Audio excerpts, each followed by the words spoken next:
ഹിന്ദുവിരുദ്ധ നിലപാട് ആവർത്തിച്ച് ബംഗ്ലാദേശ്. ദുർഗാപൂജ നിർത്തിവെക്കാൻ ഹിന്ദു സമൂഹത്തോട് ഇടക്കാല സർക്കാർ.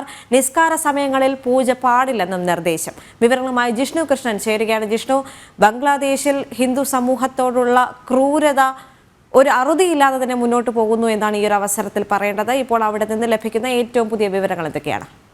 അതുതന്നെയാണ്, ബംഗ്ലാദേശിൽ ഹിന്ദു വിരുദ്ധ നിലപാട് തുടരുന്നു എന്ന് തന്നെയാണ് ഈ അവസരത്തിൽ മനസ്സിലാക്കേണ്ടത്. ഇത്രയും കാലം ഹിന്ദു സമൂഹത്തെ പല രീതിയിലും ബുദ്ധിമുട്ടിക്കുകയും അല്ലെങ്കിൽ ക്ഷേത്രങ്ങൾ തല്ലി തകർക്കുക, ഹിന്ദു സമൂഹത്തിൽപ്പെട്ട സ്ത്രീകളെ അപമാനിക്കുക, അല്ലെങ്കിൽ അത്തരം വിഭാഗക്കാരെ കൂടുതൽ ക്രൂരമായി മർദ്ദിക്കുക, അതോടൊപ്പം തന്നെ അവരെ ഉപദ്രവിക്കുക, അവരെ ആ നാട്ടിൽ നിന്ന് പറഞ്ഞു വിടാനായിട്ട് പലവിധ വഴികൾ, ഒരു സമൂഹത്തെ മൊത്തവും ചുട്ടുകരിക്കാനുള്ള വഴികൾ തന്നെയാണ് അവിടെ നടന്നുകൊണ്ടിരിക്കുന്നത് എന്ന് മനസ്സിലാക്കാൻ സാധിക്കുന്നുണ്ട്.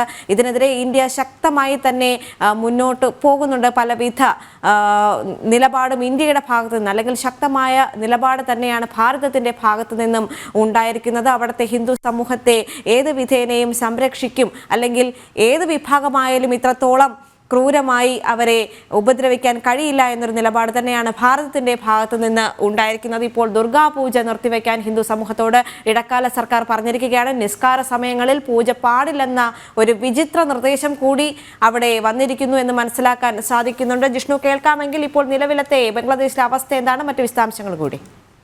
ദേവിക, ബംഗ്ലാദേശിൽ ഹിന്ദു വംശഹത്യയും കലാപവും അരങ്ങേറിയതിന് പിറകെയാണ് ഇപ്പോൾ ഹൈന്ദവ ആരാധനാക്രമങ്ങൾ നിർത്തിവെക്കാൻ ബംഗ്ലാദേശിലെ മുഹമ്മദ് യൂനിസിന്റെ നേതൃത്വത്തിലുള്ള ഇടക്കാല സർക്കാർ തന്നെ ആവശ്യപ്പെട്ടിട്ടുള്ളത്. ദിവസങ്ങൾക്ക് മുൻപാണ് ബംഗ്ലാദേശിൽ സർക്കാരിനെതിരെ നടന്നിട്ടുള്ള പ്രതിഷേധം വലിയ കലാപമായി മാറുകയും ആ കലാപത്തിന് ജമാഅത്തെ ഇസ്ലാമി ഉൾപ്പെടെയുള്ള തീവ്ര ഇസ്ലാമിക സംഘടനകൾ നേതൃത്വം നൽകുകയും സർക്കാരിനെതിരെയുള്ള പ്രതിഷേധങ്ങളുടെ മറവിൽ അത് ന്യൂനപക്ഷങ്ങൾക്കെതിരെയുള്ള കലാപമായി മാറിയത് നമ്മൾ കണ്ടിട്ടുള്ളതാണ്. നിരവധി ഹിന്ദു, സിഖ്, പാഴ്സി വിഭാഗങ്ങളുടെ ആരാധനാലയങ്ങൾ തകർത്തു, വലിയ കൂട്ടക്കൊലകൾ അവിടെ നടന്നു.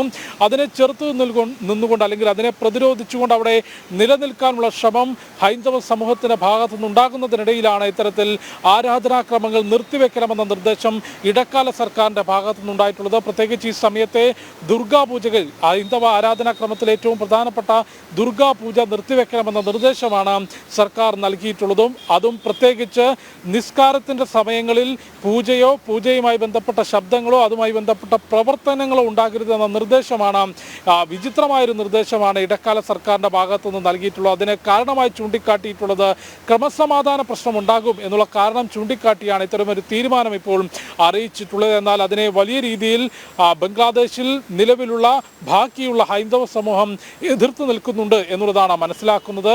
രാജ്യത്ത് ന്യൂനപക്ഷങ്ങളിൽ ന്യൂനപക്ഷമായ ഒരു വിഭാഗം ആരാധന നടത്തുന്നത് കൊണ്ട് എങ്ങനെയാണ് ക്രമസമാധാന പ്രശ്നം ഉണ്ടാകുക എന്ന ചോദ്യമുയർത്തുന്ന ബംഗ്ലാദേശിലെ ഹിന്ദു വിഭാഗം നിലനിൽപ്പിനായി പോരാട്ടം തുടരാൻ തന്നെയാണ് തീരുമാനം. ആദ്യം ഷെയ്ഖ് ഹസീന സർക്കാരിനെതിരെ തൊഴിൽ സംവരണവുമായി ബന്ധപ്പെട്ട് ആരംഭിച്ച പ്രതിഷേധമായിരുന്നു കഴിഞ്ഞ ദിവസങ്ങളിൽ വലിയ കലാപമായി മാറുകയും ഹൈന്ദവ ആരാധനാലയങ്ങൾ അടിച്ചു തകർക്കുകയും ഹൈന്ദവ സമൂഹത്തെ കൂട്ടക്കൊല ചെയ്ത സ്ഥലത്തിലേക്കും അവിടെ കലാപം മാറിയത്. പിന്നീട് ഇടക്കാല സർക്കാർ ഏറിയിട്ടുണ്ട് എങ്കിൽ പോലും മുഹമ്മദ് യൂനിസിന്റെ നേതൃത്വത്തിലുള്ള ആ ഇടക്കാല സർക്കാരിനെയും നിയന്ത്രിക്കുന്നത് തീവ്ര ഇസ്ലാമിക സംഘടനകൾ തന്നെയാണ് എന്നുള്ളതാണ് ഇത്തരം നിർദ്ദേശങ്ങളിലൂടെയും പ്രവർത്തനങ്ങളിലൂടെയും നമുക്ക് കാണാൻ സാധിക്കുന്നത്. വലിയ പ്രതിഷേധം ഈ വിഷയത്തിൽ അന്താരാഷ്ട്ര സമൂഹത്തിലും അന്താരാഷ്ട്ര വേദികളിലും ഭാരതം ഉൾപ്പെടെയുള്ള രാജ്യങ്ങളും സാംസ്കാരിക പ്രവർത്തകരും ഉയർത്തിയിരുന്നു. ബംഗ്ലാദേശിൽ ഇടക്കാല സർക്കാർ അധികാരത്തിലേറിയ ഘട്ടത്തിൽ മുഹമ്മദ് യൂനിസിന് ആശംസകൾ അറിയിക്കുന്നതോടൊപ്പം തന്നെ ബംഗ്ലാദേശിൽ ഹിന്ദു ഉൾപ്പെടെയുള്ള ന്യൂനപക്ഷ വിഭാഗങ്ങൾ സംരക്ഷിക്കപ്പെടണമെന്ന ആവശ്യം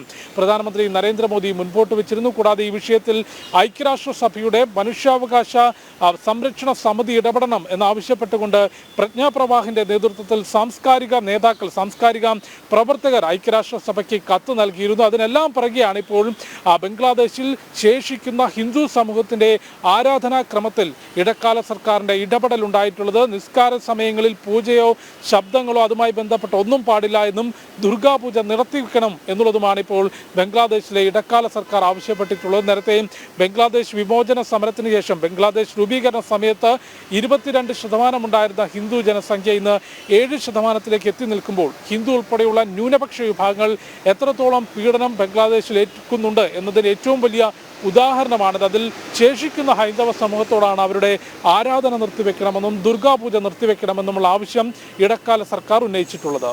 ദേവിക.